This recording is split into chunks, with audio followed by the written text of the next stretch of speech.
Hola, mi nombre es Mariel Martínez y voy a dar una breve exposición verbal sobre el tema El sistema de nulidades administrativo-fiscal en las leyes federales mexicanas, publicado en la revista digital de posgrado por David Ulises Guzmán Palma, coordinador del Diplomado Sistema Nacional Anticorrupción de la Facultad de Estudios Superiores Acatlán de la Universidad Nacional Autónoma de México.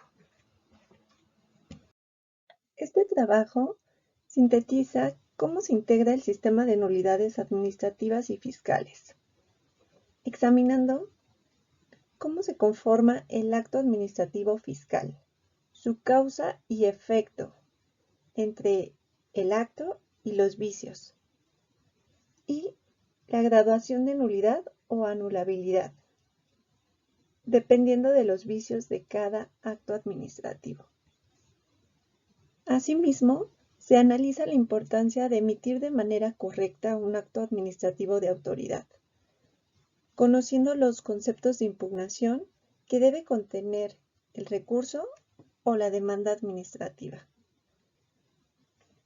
Se explican también las implicaciones que se tienen al emitir la nulidad o la anulabilidad de un acto en una litis, y también el control de legalidad que emiten los órganos jurisdiccionales administrativos referente a los actos de las autoridades administrativas y fiscales. Este trabajo se sintetiza en 4 apartados: el acto administrativo y su sistema de nulidades, requisitos y vicios del acto administrativo, nulidad y anulabilidad, diferencias y efectos, y 2 caminos para obtener la nulidad o la anulabilidad de un acto administrativo o fiscal. En México, la justicia administrativa es impugnatoria, ya que busca que el acto administrativo y sus efectos no generen un daño en la esfera jurídica del gobernado. Y en el caso que exista algún daño, el gobernado puede defenderse ejerciendo una acción en los tribunales administrativos en contra de los actos emitidos por la autoridad administrativa o fiscal, por lo que le corresponde al juzgador ser un revisor del control de legalidad de los actos de autoridad. El Código Fiscal de la Federación, en su artículo número 36, refiere que las resoluciones administrativas de carácter individual favorables a un particular solo podrán ser modificadas por el Tribunal Federal de Justicia Fiscal y Administrativa, mediante juicio iniciado por las autoridades fiscales. Es a través de un juicio contencioso administrativo o fiscal que el juzgador emite su resolución. Y, en caso de que la pretensión sea la anulación del acto que afecta a un particular, se debe realizar un análisis profundo del acto de autoridad y de su estructura, con la finalidad de comprender sus vicios y generar un sistema de nulidad en materia administrativa a través de una sentencia y mediante la resolución de un recurso administrativo. El sistema de nulidad en materia administrativa está integrado por nulidades o anulabilidades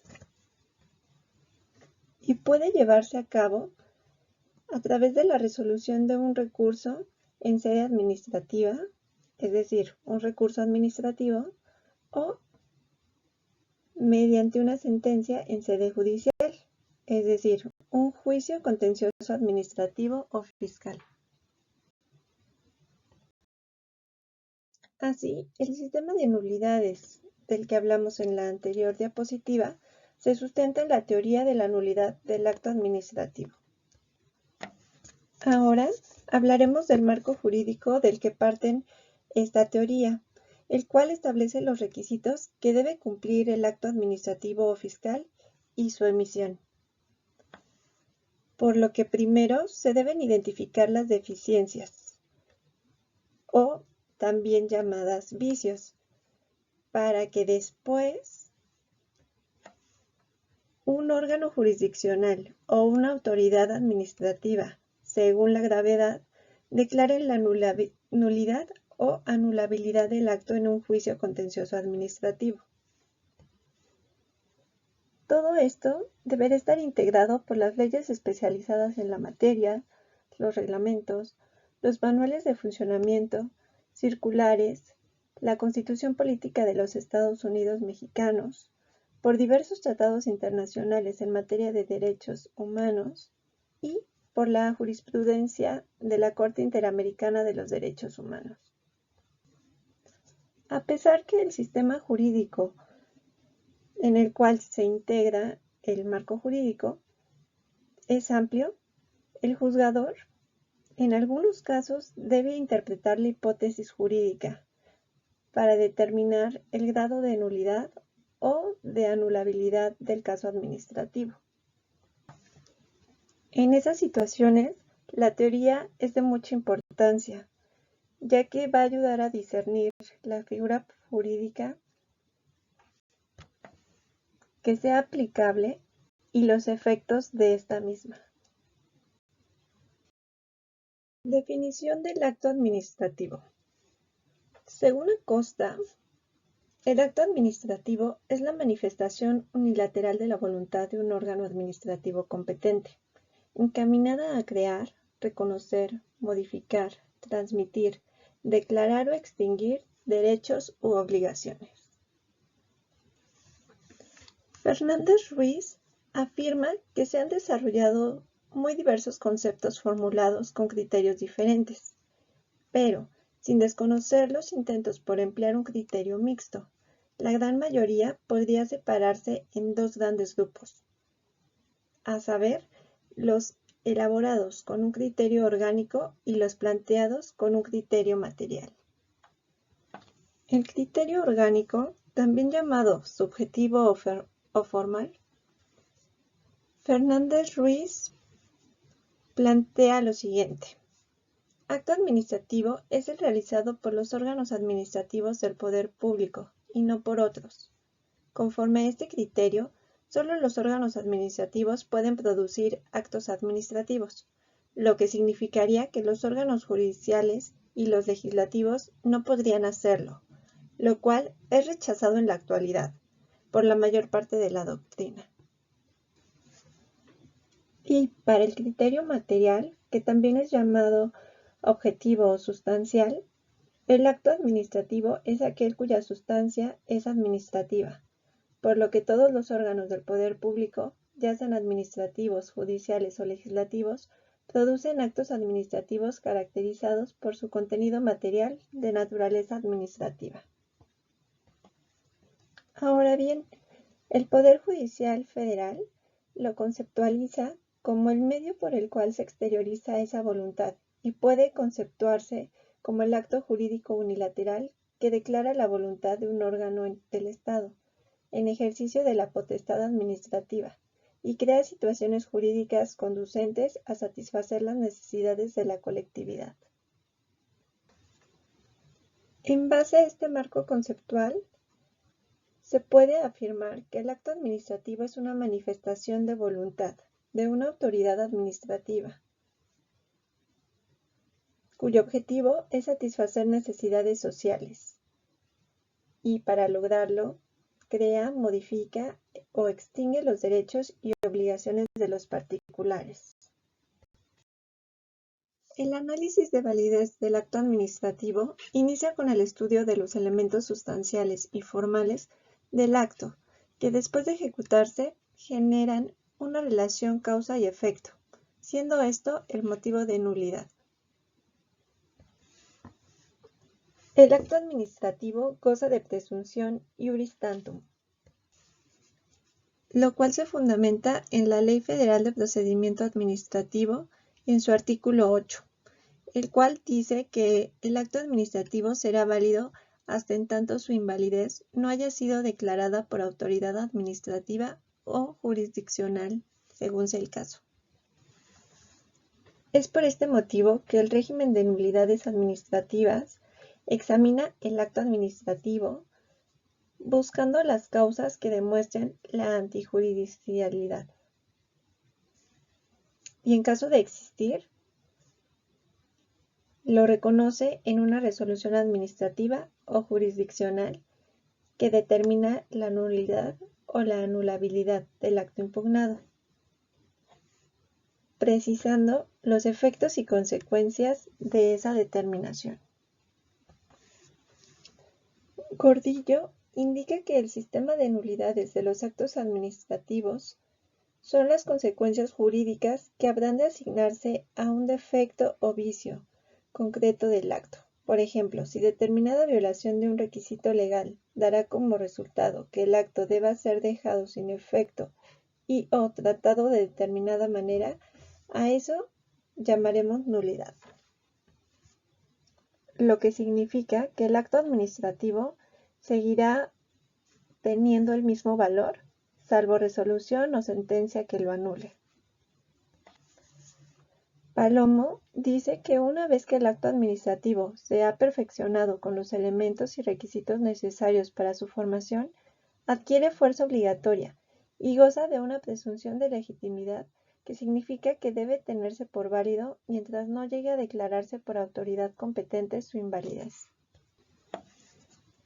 En conclusión, el derecho considera el acto administrativo en la categoría de orden público, con la finalidad de mejorar la actuación de la administración pública, siendo el único camino para derrotar el acto en cuestión y declarar la nulidad en caso de encontrar sus vicios o defectos,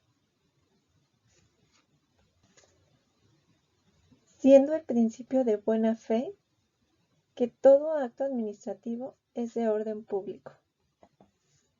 Sin embargo, la presunción de validez del acto administrativo puede desvirtuarse a través de pruebas conducentes o por invocación de hechos notorios. De Piña define la nulidad como la ineficacia de un acto jurídico como consecuencia de la ilicitud de su objeto o de su fin, de la carencia de los requisitos esenciales exigidos para su realización o de la concurrencia de algún vicio de la voluntad en el momento de su celebración. El orden para el estudio de la eficacia del acto administrativo propuesto por Trompetit consta de la ilegalidad, que al presentarse se puede ejercer la acción de nulidad, la invalidez del acto en caso de que concurra, las razones no invalidantes o de conservación del acto, que puede llevar a la ineficacia como una sanción de carácter formal y jurídico a través de la nulidad de pleno derecho o lisa y llana, y también de carácter material, fáctica y funcional. Lo que conlleva a resaltar que el sistema de nulidades se funda en razones formales o materiales para resolver si anula un acto de manera completa o de manera parcial. David Ulises Guzmán Palma concluye que la nulidad se puede entender como una declaración de autoridad competente que cesa la eficacia y las consecuencias de un acto administrativo que en su momento contó con una presunción de validez y eficacia. Requisitos y vicios del acto administrativo. Comenzaremos indicando los componentes del acto administrativo, los cuales son dos: la nulidad absoluta o nulidad y la nulidad relativa o anulabilidad. Elementos del acto administrativo. La Constitución Política de los Estados Unidos Mexicanos, en su artículo 16, establece los elementos para realizar actos administrativos y señala los requisitos de los actos de autoridad, que deben ser por escrito, por autoridad competente y con causa legal fundada y motivada. Asimismo, el artículo 3 de la Ley Federal de Procedimiento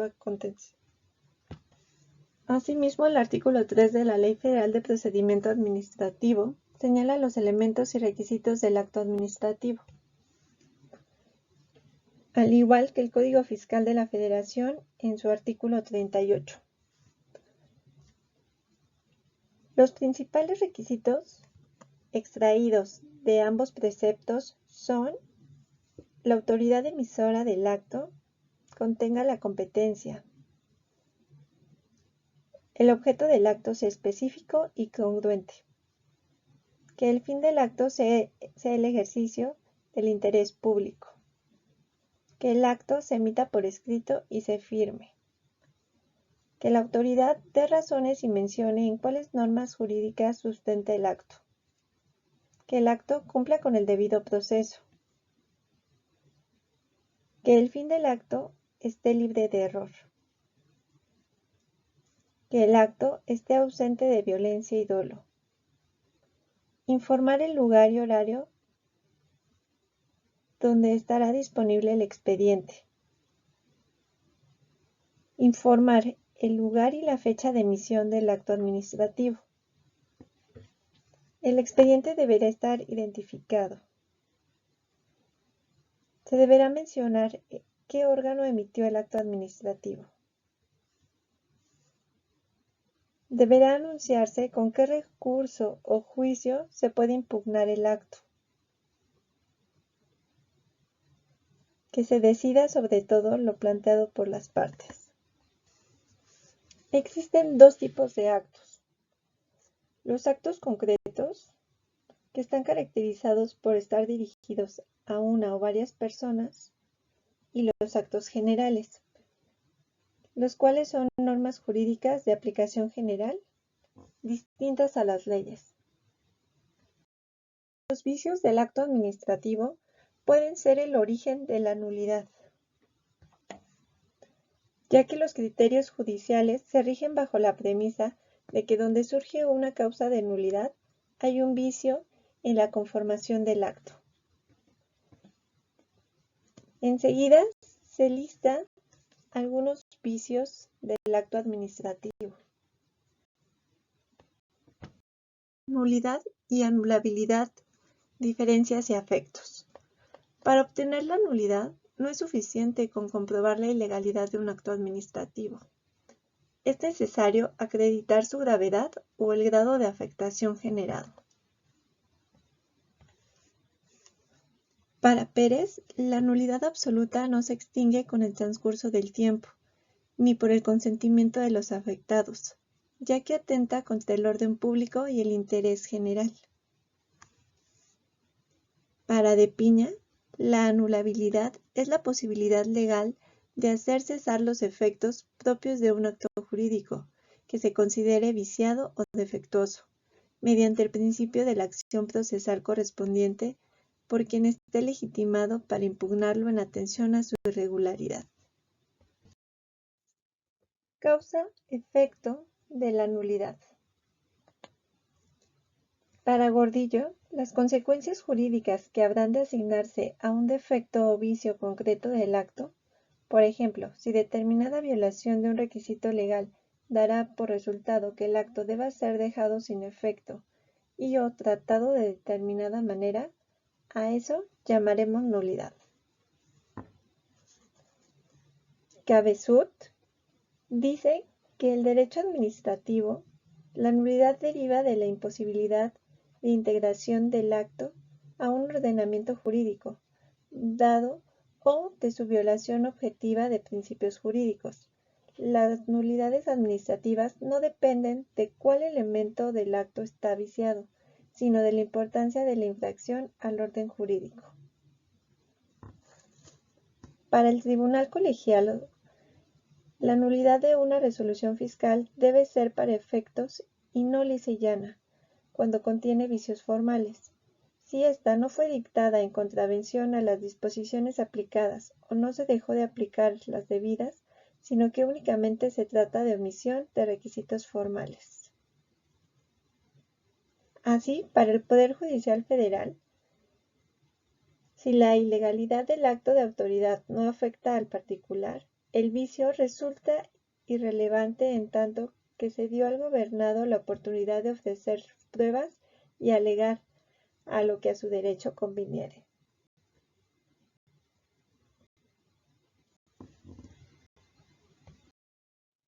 Sobre el mismo tema, la Ley Federal de Procedimiento Administrativo, en su artículo 5, establece que la omisión o irregularidad de los elementos y requisitos exigidos por el artículo 3 de esta misma ley o por las leyes administrativas de las materias de que se trate, producirán, según sea el caso, nulidad o anulabilidad del acto administrativo.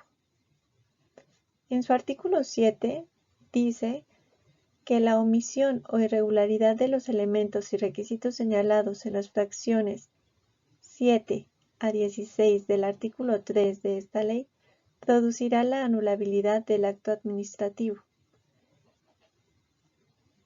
También dice que el acto declarado anulable se considera válido, gozará de presunción de legitimidad y ejecutabilidad, y será subsanable por los órganos administrativos mediante el pleno cumplimiento de los requisitos exigidos por el ordenamiento jurídico para la plena validez y eficacia del acto.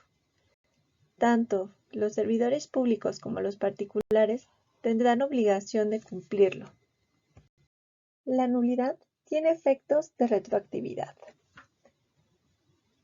Delgadillo dice que el grado de invalidez no impide que se produzcan sus efectos jurídicos, ya que goza de presunción de validez que solo cesará hasta que la autoridad competente a instancia de parte decrete la anulación del acto.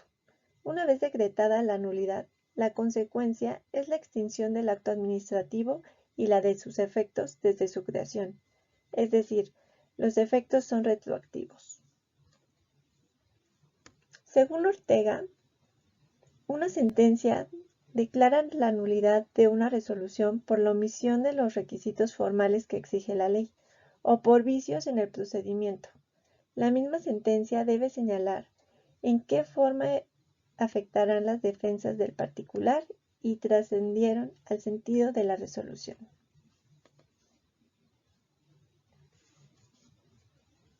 Así, podemos concluir que la autoridad demandada y cualquier otra autoridad pertinente está obligada a cumplir con la sentencia del Tribunal Federal de Justicia Financiera y Administrativa en los siguientes casos. 1. En los casos en los que la sentencia declare la nulidad. Y 2. En los casos de condena, en la que la sentencia deberá precisar la forma y los plazos en los que la autoridad cumplirá con la obligación. 2 caminos para obtener la nulidad o la anulabilidad de un acto administrativo. El artículo 17 de la Constitución Política de los Estados Unidos Mexicanos y el artículo 8 de la Convención Americana sobre Derechos Humanos prevén el acceso a la justicia y se ejercen mediante juicios ante el Tribunal Administrativo Federal de Justicia Administrativa o mediante un recurso ante una autoridad administrativa, de acuerdo a los términos de la Ley Federal de Procedimiento Administrativo, el cual en su artículo 83 establece que los interesados afectados por los actos y resoluciones de las autoridades administrativas que pongan fin al procedimiento administrativo, a una instancia o resuelvan un expediente, podrán interponer el recurso de revisión o, en caso que proceda, intentar la vía jurisdiccional que corresponda. El recurso de revisión también podrá interponerse en contra de actos y resoluciones que pongan fin al procedimiento administrativo, a una instancia o resuelvan un expediente. Diferencias entre recursos administrativos y juicio de nulidad. El proceso del juicio creado se rige por la Ley Federal del Procedimiento Contencioso Administrativo, con la finalidad de revisar y controlar la legalidad de los actos de autoridades administrativas y fiscales, para declarar su nulidad o que se subsane. En el juicio de nulidad existe controversia entre un particular y un órgano de la administración pública. El derecho subjetivo para iniciar la litis pertenece al particular cuando se vulnera algún derecho, y el derecho subjetivo para iniciar la litis pertenece a la autoridad cuando la autoridad considera que se emitió una resolución ilegal a favor de un particular. Los recursos administrativos generan una revocación del acto impugnado o de reconocimiento de un derecho, y tiene la función de mejorar el control de la administración o de la legalidad y la eficiencia de la administración pública. En el juicio de nulidad, el juzgador tiene la facultad para resolver a fondo las controversias y de construir derechos a favor del particular o de la autoridad. En los recursos administrativos, la autoridad revisora verifica el cumplimiento de los requisitos, ratifica o modifica el acto y da preferencia al aspecto formal sobre la resolución de fondo. Finalmente, y por deducción de las diferencias anteriores, en el juicio de nulidad, el juez o el tribunal tiene facultad plena de jurisdicción, y en los recursos administrativos, la autoridad que resuelve el recurso es únicamente un medio de control de la administración pública.